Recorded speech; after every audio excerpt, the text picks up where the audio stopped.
Hi guys, this is a video on Windows tips. Now, if you want to launch your application super quickly without having to click anything, you can do so with things called hotkeys. Now, you may think, oh no, I'm going to have to download something and have it running in the taskbar or something like that. You don't have to. The feature is already built into your Windows computer. So this is very simple to do. All you have to do is find a shortcut. This can be either in your start menu or on the desktop. Just right click your shortcut, press properties, and you'll notice you've got all the different things here that are to do with your shortcut here. So all you have here is something called shortcut key.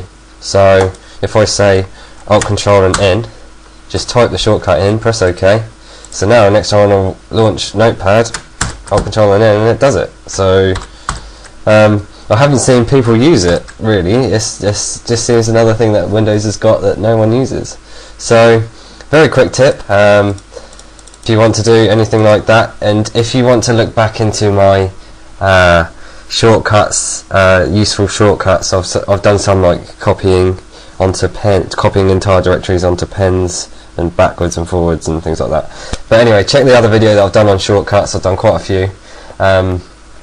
And that's about it. Thanks for watching my video. This is a very quick video with a very quick tip, but it's important all the same. To launch your applications, all you have to do is find the properties of the shortcut to it.